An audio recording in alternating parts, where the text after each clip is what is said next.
Mudah-mudahan amal-amal yang kita lakukan Allah Subhanahu wa taala jadikan sebagai bukti ketaatan kita kepadanya, bukti kecintaan kita kepada Rasulnya, dan semoga diberikan pahala yang berlimpah sebagai pemberat amal kebaikan kita ketika kita nanti berhadapan dengan Allah di hari pengadilannya yang maha adil.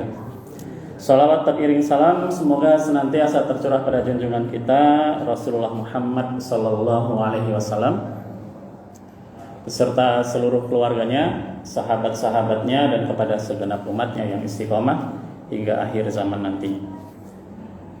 Kalau di istilah itu tidak kenal maka ta'aruf ya Bu ya. Saya mohon izin memperkenalkan diri. Nama saya Rahmat Suryadi. Ditanya gelar tadi Bang Aan, Eskompi.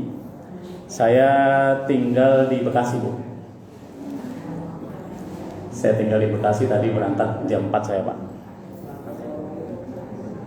Tapi saya ngajar di SMP Muhammadiyah 30. Nah, dan juga ngajar di ketemu Bang Aan tuh di Panti Yatim Rukem di Rawamangun. Dan ternyata berangkat jam 4 tuh enak kok. Jadi Bekasi sini tuh cepat saya. Yang biasanya macet itu lancar. 4:30 itu sudah sampai di kawasan industri Pulau Gadung itu Pak. Padahal biasanya luar biasa macetnya di situ. Alhamdulillah semua masih dikaruniai satu. Saya putra baru satu, istri juga baru satu. Saya kalau ada ibu-ibu nggak berani ngomong itu. Kalau bapak-bapak aja nggak apa-apa Pak ya. Dan alhamdulillah semuanya Allah berikan kesehatan, dan mudah-mudahan sehat kita ini mampu kita manfaatkan untuk senantiasa taat kepada Allah. Baik Bapak dan Ibu yang dirahmati Allah Subhanahu wa taala. Saya hari ini akan bercerita-cerita dan mudah-mudahan cerita saya ini bisa membawa manfaat bagi kita semua. Karena di panti yatim itu kan isinya tentang sirah nabawiyah ya Bang Aan ya, cerita-cerita ke anak-anak yatim itu. Bapak dan Ibu, kalau saya bertanya kepada Bapak dan Ibu, apa yang terlintas di benak Bapak dan Ibu ketika saya menyebutkan satu kata Abu Jahal? Apa Bu? Jahat. Apa Pak? Abu Jahal, apa yang terlintas dalam benak Bapak? Kejam, memusuhi Nabi. Terus? Paman. Ya paman Nabi itu Abu Lahab. Apalagi Abu Jahal? Jahat, kejam, musuh Nabi. Saya dengar belum ada yang memberikan apresiasi positif kepada Abu Jahal di sini. Ada positifnya nggak Bu? Ada nggak? Sombong, cengkak ya. Saya sebutkan, Abu Jahal ini pernah didoakan oleh Rasulullah Sallallahu Alaihi Wasallam. Ketika Rasulullah Sallallahu Alaihi Wasallam berdoa kepada Allah, Allahumma a'izal Islama bi amrayni. Ya Allah, kuatkan Islam ini dengan dua Umar bin Khattab dan Amr bin Hisham. Nama asli Abu Jahal itu adalah Amr bin Hisham Al-Mahzumi dari Bani Mahzum. Orang Arab itu namanya punya 3. Nama asli, nama laqab, nama kunyah. Nama aslinya Amr bin Hisham. Nama kunyahnya Abul Hakam. Bapak Ibu kalau nonton film Umar, kalau Ramadan diputar tuh, itu Abu Jahal tuh selalu dipanggil dengan sebutan Abul Hakam. Laqabnya Aduwullah, musuh Allah atau Abu Jahal. Para ulama mengatakan Amr bin Hisham ini disebut dengan Abul Hakam karena dia seorang yang ahli dalam bidang hukum. Dia adalah orang yang menjadi rujukan ketika masyarakat Quraisy di kota Mekah mengalami masalah sebelum diutusnya Rasulullah Muhammad Sallallahu Alaihi Wasallam. Berarti orang pintar bukan ini? Pintar. Jadi Amr bin Hisham itu, Abu Jahal itu kaya, hartanya banyak Pak. Tokoh-tokoh Quraisy yang menentang dakwah Rasulullah itu hampir semuanya orang kaya. Paman Nabi Abu Lahab kaya Pak. karena kekayaan itu sombongnya luar biasa, dilaknat oleh Allah dengan surah Al-Lahab, tabbat yada abi lahabi wa tab ma aghna anhu maluhu wa ma kasab. Celakalah kedua tangan Abu Lahab. Ma aghna anhu maluhu, tidak bermanfaat, tidak cukup harta yang selama ini dia bangga-banggakan itu. Berarti kan banyak hartanya. Saking banyaknya harta, Abu Lahab ini ketika perang Badar tidak ikut, tetapi mewakilkan kepada orang lain. Nah, Abu Jahal juga. Abu Jahal itu orang kaya, orang cerdas, kedudukannya tinggi di masyarakat Mekah, dimuliakan, tokoh kalau bahasa kita, tokoh. Lantas mengapa sosok yang begitu ideal menurut kita? Ini ideal sosok ini. Saking idealnya maka didoakan oleh Rasulullah. Rasul minta Islam dikuatkan dengan dua Umar. Yang satu Umar bin Khattab, yang dua Amr bin Hisham. Tapi ternyata yang dipilih oleh Allah adalah Umar bin Khattab. Tetapi mengapa tokoh yang ideal ini ternyata menjadi musuh Allah dan musuh Rasul yang pertama?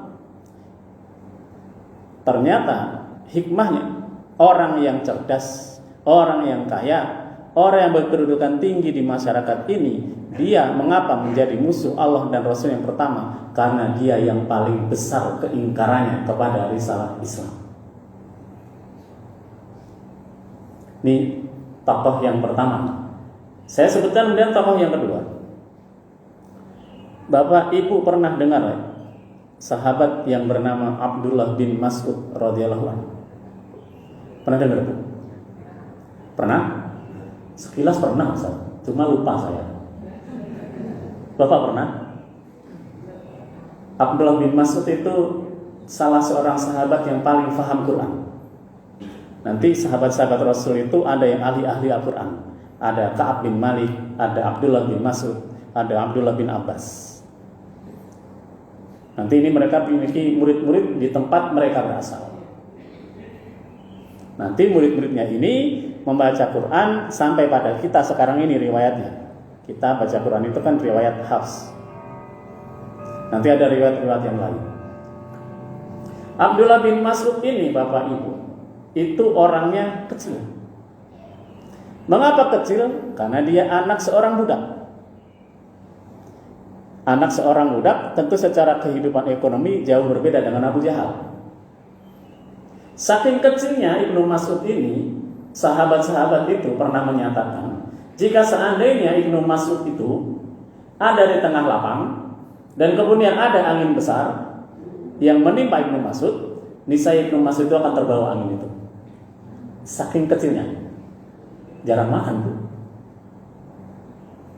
Suatu ketika pernah para sahabat ketika itu berkumpul di hadapan Rasulullah SAW, dan Ibnu Mas'ud ini kemudian naik kurma di belakang. Kalau Bapak Ibu yang pernah ke sana, ke Mekah, umrah atau haji, bisa lihat pohon kurma itu tinggi-tinggi.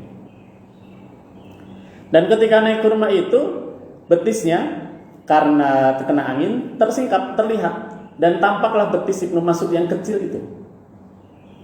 Para sahabat ketawa, mentertawakan betis Ibnu Mas'ud yang kecil itu. Tetapi apa respon Rasul? Rasulullah marah. Dan kemudian mengatakan kepada para sahabat, wallahi demi Allah, seandainya kedua betis Ibnu Mas'ud itu ditimbang di hadapan Allah dengan bukit Uhud yang besar di belakang kalian itu, maka niscaya di hadapan Allah akan lebih besar timbangan dan lebih berat timbangan betis Ibnu Mas'ud dibandingkan bukit Uhud itu. Ibnu Mas'ud ini pula yang menjadi orang ketika Rasulullah SAW memerintahkan untuk membaca Quran di hadapan orang-orang Quraisy sebagai bukti eksistensi wahyu, bukti eksistensi Islam, dia yang berani. Baca sekali surat Ar-Rahman, belum sampai selesai ketika orang-orang Quraisy tahu itu adalah wahyu Quran, dipukuli Pak, pingsan. Bangun, yang dilakukan apa? Baca lagi. Melanjutkan surat Ar-Rahman, dipukul lagi, pingsan lagi. Kemudian bangun, sadar, siuman, baca melanjutkan Ar-Rahman, dipukuli lagi. Sampai kemudian datang Abu Bakar membebaskan. Nah, Ibnu Mas'ud ini miskin, anak budak, kedudukannya disepelekan di masyarakat.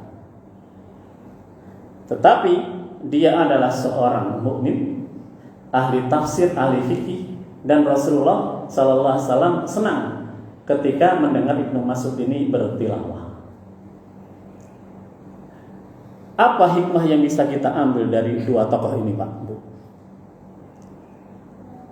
Yang bisa kita ambil yang pertama adalah iman atau hidayah itu tidak ditentukan oleh kekayaan, oleh tingginya pendidikan, oleh tingginya kedudukan, dan juga oleh mulianya nasab.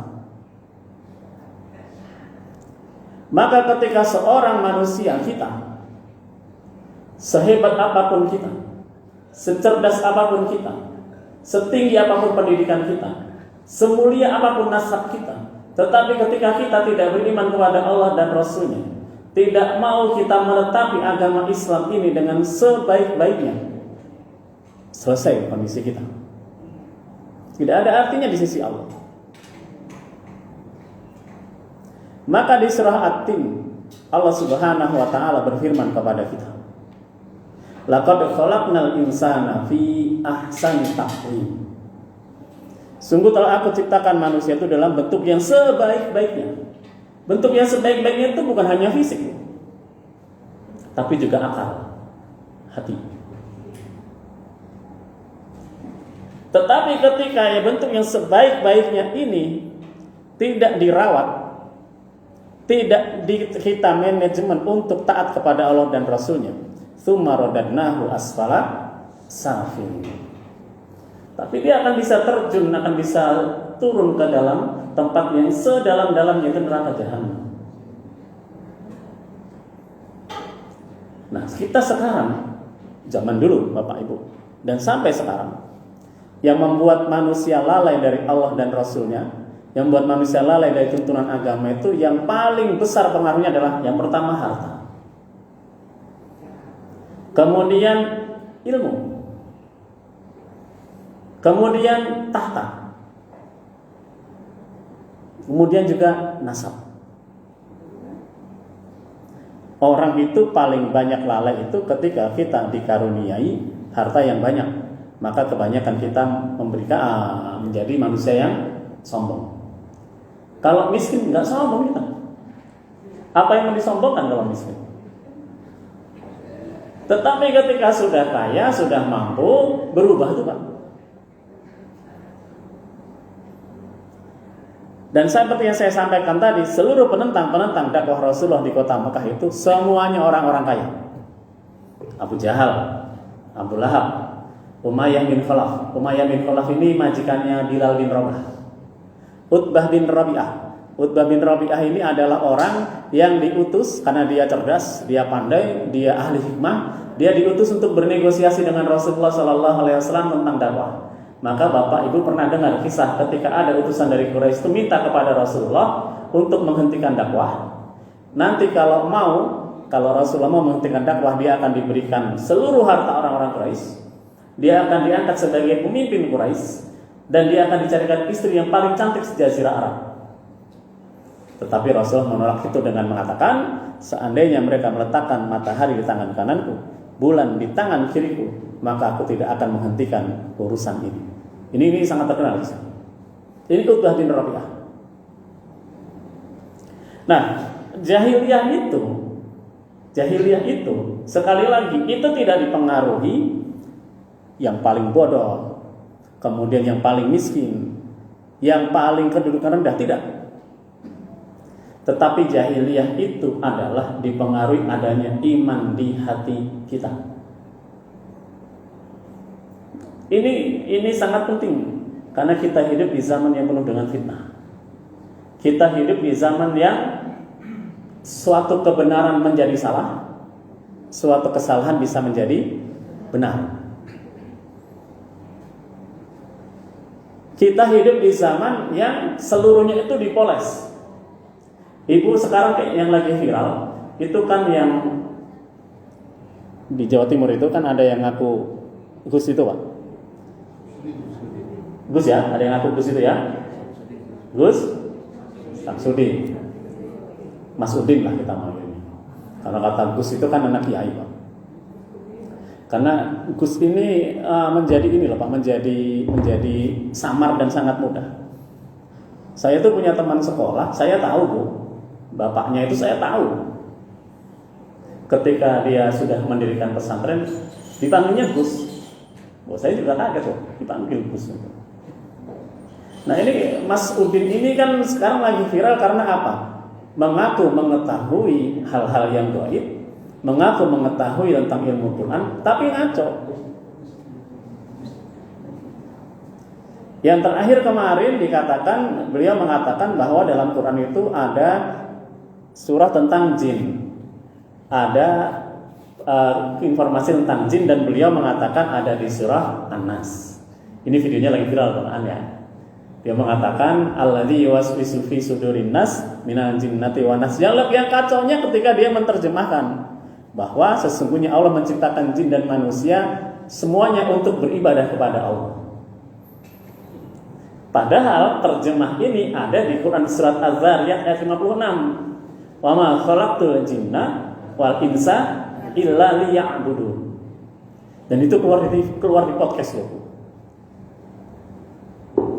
Kalau Ibu update berita ini, kalau saya kan ke internet ya Bu ya, itu yang terbaru si Mas Udin ini mengaku ilmunya itu tersambung, terkonek dengan Syekh Abdul Qadir Jailani. Nah ini makin kacau lagi udah. Dan menyedihkan karena Syekh Abdul Qadir Jailani itu orang yang saleh. Orang yang saleh. Kitab-kitab yang dalam tazkiyatun nafs, dalam tarbiyah ruhiyah, dalam tentang hati itu luar biasa. Tetapi seolah-olah beliau itu dinisbatkan untuk amalan-amalan yang tidak pernah ada dalilnya dari Rasulullah Sallallahu Alaihi Wasallam. Nah, ini luar biasa. Dan sekarang yang saya sampaikan tadi, jahiliyah itu tidak berkaitan dengan pendidikan, rendahnya pendidikan, dan ini terbukti. Sekarang yang pergi-pergi ke dukun itu rata-rata bukan hanya orang-orang kampung, bukan hanya orang-orang yang pendidikannya rendah, tapi bahkan profesor dokter juga banyak yang datang ke dukun. Meskipun nanti dukun-dukun ini dibungkus dengan nama-nama ilmiah. Nah, saya sampaikan tadi kita hidup di zaman yang penuh fitnah. Dukun dinamakan ahli supranatural, dikatakan sebagai penasehat spiritual, dikatakan sebagai ahli metafisik, paranormal. Ini kan bahasa-bahasa yang terkesan ilmiah, tapi hakikatnya sama. Apa Bu? Dukun. Penampilannya pun dipoles. Ada yang dengan jas dan dasi, ada yang dengan baju rapi, ada yang dengan seperti saya baju koko tuh Pak semua, ada yang pakai dengan gamis, sorban dan sebagainya. Tetapi hakikatnya sama. Mereka adalah dukun. Nah, jahiliyah itu yang saya sampaikan tadi berkaitan dengan Abu Jahal tadi, sekali lagi tidak terpengaruh dengan harta, kedudukan, pendidikan tinggi, dan hal-hal yang selama ini kita anggap sebagai standar kesuksesan seseorang. Standar kesuksesan seseorang itu kan kalau kita sekarang itu kan standarnya, oh sekolahnya berhasil, oh dia sudah punya mobil, dia sudah punya rumah, dia pendidikannya tinggi, hartanya banyak. Itu standar kesuksesan kita melihat sebagai manusia. Padahal Allah Subhanahu wa taala berfirman, "Inna akramakum indallahi atqakum." Yang paling mulia di antara kalian itu adalah yang paling bertakwa. Rasulullah SAW kembali menegaskan dalam salah satu hadisnya riwayat Imam Al-Bukhari, "Innallaha la yanzuru ila suwarikum wa amwalikum." Sesungguhnya Allah itu tidak akan melihat wajah-wajah kamu dan harta-harta kamu. Wajah kita itu Pak, yang bilangnya ganteng ya pas-pasan sebenarnya. Seganteng-gantengnya kita itu tidak setampan Nabi Yusuf alaihissalam. Nabi Yusuf itu karena si istri dari pejabat ini diledek, dibully karena suka dengan pembantunya, maka dia mengadakan jamuan kan? Ketika wanita-wanita pejabat-pejabat itu sedang ngiris-ngiris, Yusuf disuruh keluar. Dan keluarnya itu hanya melewati ibu-ibu gitu. Yusuf keluar. Apa yang terjadi ketika keluar itu? Melihatnya itu dan mengatakan ini bukan manusia, ini malaikat. Ngiris-ngiris sampai mengiris tangannya itu nggak terasa. Coba ibu bayangkan betapa gantengnya itu sampai ngiris tangan itu tidak berasa. Lah kalau itu yang lewat di depan ibu itu saya, ibu nggak bakal ngiris-ngiris itu. Bisa-bisa pisau itu dilempar ke saya, udah pergi-pergi gitu. Maka setampan-tampannya kita, seganteng-gantengnya kita, ketika kita membanggakan ketampanan itu, tidak pernah bisa melewati gantengnya Nabi Yusuf alaihissalam, tidak pernah bisa melewati tampannya Rasulullah Shallallahu Alaihi Wasallam. Karena para sahabat itu melukiskan ketika ditanya wajah Rasulullah seperti bulan purnama, bercahaya. Allah juga tidak melihat harta-harta kita. Karena sekaya-kaya apapun kita tidak akan mampu melebihi kekayaan Nabi Sulaiman alaihissalam. Semuanya punya. Saking kayanya sampai-sampai Ratu Bilqis itu ketika melewati istana Sulaiman itu kan diangkat itu kainnya. Saking dahsyatnya bangunan istana Sulaiman saat itu. Maka Rasulullah melanjutkan, walakin yanzuru, tetapi Allah itu akan melihat ila qulubikum, kepada hati-hati kalian, wa a'malikum, dan amal-amal kalian. Islam itu agama yang penuh dengan kebaikan. Dalam perhitungan kalender Hijriah pun itu luar biasa, Bu. Kita mengawali kalender Hijriah di bulan Muharram itu dengan puasa sunnah yang dinamakan puasa Asyura, tanggal 10 Muharram. Apa pahalanya? Menghapuskan dosa setahun yang lalu. Mengawali tahun. Mengakhiri tahun dengan puasa sunnah Arafah. Apa pahalanya? Menghapuskan dosa setahun yang lalu dan setahun yang akan datang. Mengawali dengan kebaikan, mengakhiri pula dengan kebaikan. Di tengah-tengah itu ada kebaikan yang berlimpah. Ada bulan Ramadan. Agama apa yang dengan detail menyampaikan kepada umatnya beberapa amalan-amalan ini yang memotivasi kita untuk senantiasa melakukan ketaatan. Kalau kita tidak taat, berarti bukan agama yang sama, kita yang salah. Abu Jahal itu melihat langsung mukjizat Rasulullah, bertemu dengan Rasulullah,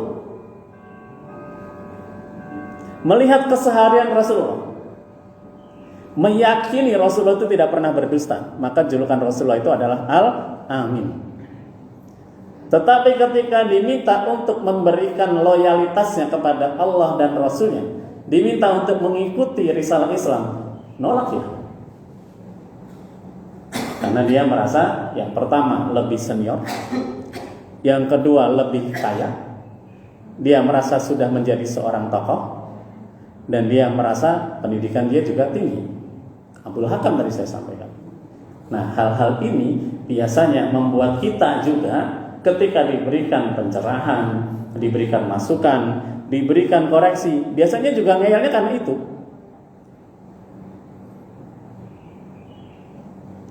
Orang-orang kaya dinasihati lebih sulit karena dia kaya. Ustadz-ustadz itu ketika saat dikoreksi juga lebih sulit karena dia merasa tahu. Guru Pak, saya guru, itu dikoreksi murid kadang juga ngeyel karena merasa guru. Tetapi ketika guru itu mau mengakui kesalahannya, muridnya itu bisa terharu. Saya pernah ketika itu marah ke anak-anak itu karena yang mereka namanya anak-anak tidak disiplin, dan setelah mereka menghadap meminta maaf, saya minta maaf duluan. Tadi maaf kenapa sudah marah-marah di kelas? Apa yang terjadi? Nangis Pak anak-anak itu. Karena mereka tidak menyangka gurunya bisa meminta maaf terlebih dahulu. Karena meminta maaf dan memberikan maaf ini perbuatan yang ringan tapi sulit dilakukan. Benar nggak Bu? Minta maaf itu sulit nggak Bu? Sulit. Apalagi kalau ibu, kan saya lebih tua, masa saya minta maaf pada yang lebih muda Ustaz? Kan dia yang salah Ustaz, bukan saya. Minta maaf sulit nggak Bu? Sulit. Memberi maaf? Sama. Saya nggak bisa maafin Ustaz. Saya akan selalu ingat kesalahannya. Ikhlas nggak Bu? Ikhlas, tapi saya ingat kesalahan itu. Ikhlas nggak itu Bu? Nah, maka Bapak Ibu yang dirahmati Allah Subhanahu wa taala, berkaca dari Abu Jahal, berkaca dari Abdullah bin Mas'ud yang menjadi manusia yang dihargai, yang mendapatkan kedudukan tinggi di sisi Allah itu bukan harta, bukan pangkat dan sebagainya yang bersifat keduniaan, tetapi yang menjadikan kita derajatnya tinggi di sisi Allah itu adalah keimanan dan ketakwaan kita. Tidak ada yang lain itu. Dan biasanya orang-orang jahiliyah, orang-orang yang mereka itu betul-betul memusuhi Allah, betul-betul mengobarkan permusuhan itu, biasanya mereka akan dihinakan Allah ketika mereka ada di dunia. Di dunia saja sudah dihinakan, apalagi nanti ketika ada di akhirat. Saya sampaikan beberapa buktinya. Ibu kenal yang namanya Namrud? Namrud kenal nggak Bu? Namrud kenal? Sering ketemu. Raja Namrud itu yang memusuhi dakwah Nabi Ibrahim. Bagaimana cara matinya? Cara matinya Allah memasukkan nyamuk ke dalam telinganya, dan kemudian nyamuk ini mengacak-acak isi kepalanya, dan dia merasakan sakit kepala yang begitu luar biasa. Matinya hanya oleh seekor nyamuk. Fir'aun, ini tokoh yang paling fenomenal dalam keingkarannya.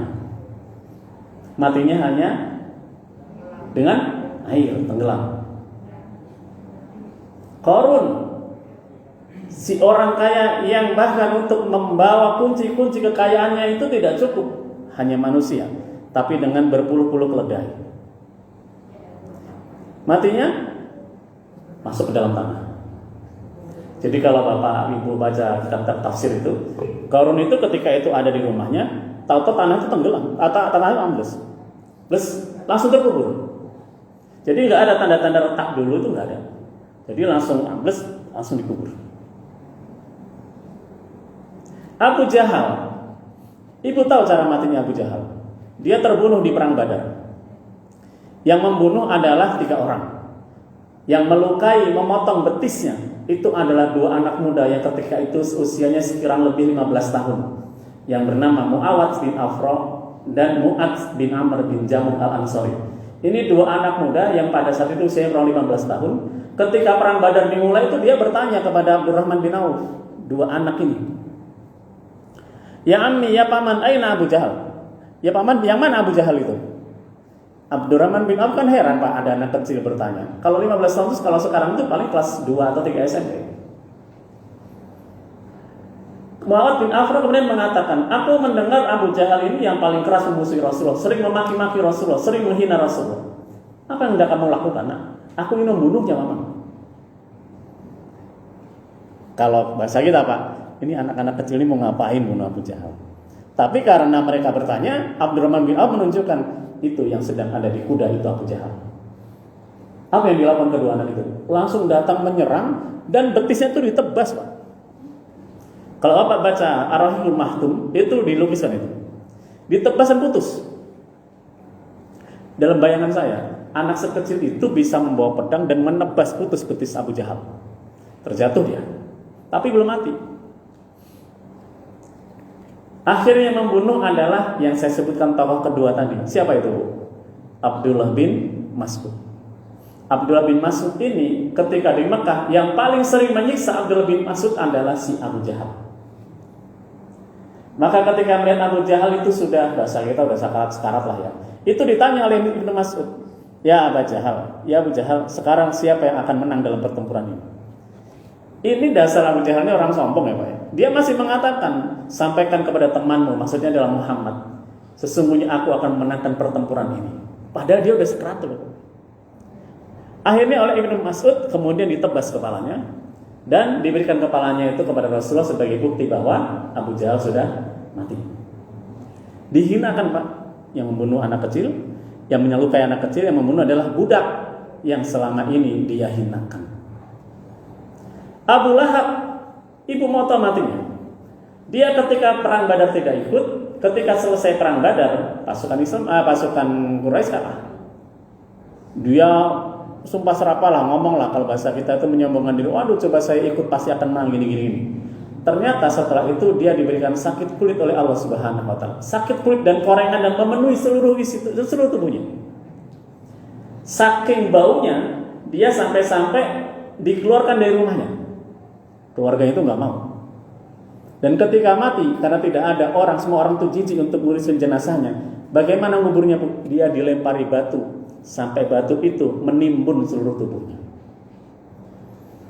Maka dalam kehidupan kita, Allah Subhanahu wa taala berfirman dalam Quran surat At-Taubah ayat 20. Alladzina amanu wa hajaru wa jahadu fi sabilillahi bi amwalihim wa anfusihim a'dhamu darajatan indallah wa ulaika humul faizun. Orang-orang yang beriman, orang-orang yang berhijrah, orang-orang yang berjihad di jalan Allah dengan harta-harta mereka dan dengan jiwa-jiwa mereka, a'dhamu darajatan indallah. Mereka memiliki kedudukan yang a'dham, yang tinggi, yang mulia di sisi Allah. Wa ulaika humul faizun. Dan mereka-mereka ini adalah kelompok golongan orang-orang yang berhak mendapatkan kemenangan, kebahagiaan, kesuksesan dan kebaikan-kebaikan.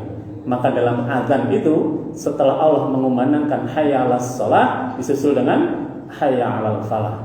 Mari kita tegakkan sholat. Balasan dengan itu adalah mendapatkan kebahagiaan, kesuksesan. Dengan ini kan dulu pernah terjadi.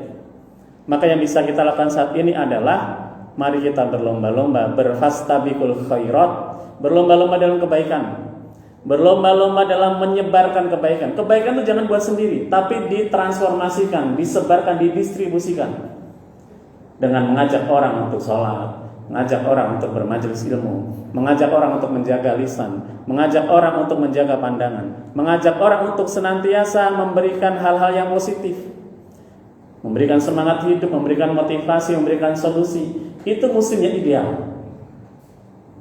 Maka Rasulullah di fase-fase periode ketika beliau ada di Madinah, hadis-hadis yang berkenaan dengan masyarakat Madinah saat itu kebanyakan adalah hadis-hadis tentang akhlak. Ditanya Rasulullah, Islam yang paling baik itu seperti apa Rasulullah? Rasulullah menjawab, Islam yang paling baik itu adalah ketika engkau memberi makan, ketika engkau memberikan salam, ketika tetanggamu merasa aman dari kejahatanmu. Nanti ada di hadis yang lain di awal-awal periode Madinah itu, ya Rasulullah, Islam seperti apa yang terbaik? Rasulullah SAW menjawab, Muslim yang terbaik adalah ketika dia mencintai saudaranya sama seperti dia mencintai dirinya sendiri. Saudara-saudara kita saat ini di Palestina itu sedang dibombardir oleh Israel tuh, oleh Zionis di Gaza sana. Apa yang bisa kita lakukan? Tidak bisa dengan tangan, bisa dengan sedekah, tidak bisa dengan itu dengan doa.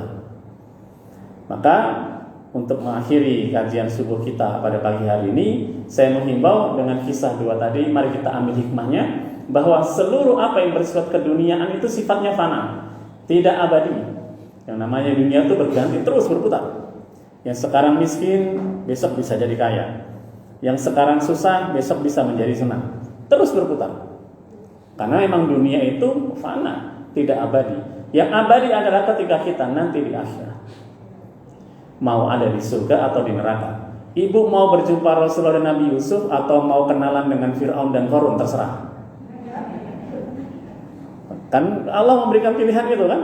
Kalau ingin bertemu dengan Rasulullah, dengan Nabi Yusuf, para Nabi dan Rasul, ya berarti harus berfastabiqul khairat, menumpuk-numpuk pahala, memberikan kebaikan-kebaikan, dan mengharapkan Allah untuk mengampuni dosa-dosa kita. Karena syarat masuk surga itu kan dosa diampuni. Kalau hanya mengandalkan amal kita, nggak cukup. Amal kita segini-segini aja. Tetapi kita mengharapkan ampunan dari Allah. Dan salah satu ampunan dari Allah itu turun ketika kita datang. Kalau ibu baca Sahih Bukhari, Rasulullah SAW itu memberikan informasi kepada kita, ketika engkau mau berangkat sholat dan engkau wudu dari rumah, kemudian engkau sholat dan sholat sampai selesai, diampuni dosa-dosamu. Di majelis ilmu, Allah memberikan pahala yang berlimpah ruah. Mudah-mudahan itu juga menjadi wasilah kita dihapuskan dosa-dosa kita oleh Allah Subhanahu wa taala. Terima kasih dari saya, cukup sekian. Semoga membawa manfaat bagi diri saya dan bagi jamaah sekalian. Sekali lagi, jika ada salah datangnya dari diri saya pribadi, jika ada yang benar datang dari Allah Subhanahu wa taala. Mohon maaf atas segala kesalahan, mohon maaf atas segala tutur kata dan tingkah laku yang kurang berkenan. Hadanallahu wa iyyakum ajmain. Nasrun minallahi wa fathun qarib wa basyiril mu'minin. Wassalamualaikum warahmatullahi wabarakatuh. Terima kasih kepada Ustaz Rahmat atas memberikan kajian dan pengetahuan tentang siapa salah satu siapa Nabi, dua sahabat. Bapak, Ibu dan ingin bertanya? Kalau tidak ada dan sudah jam 6, kita tutup dengan membaca hamdalah. Alhamdulillah. Dan doa kafatul majlis. Subhanallah.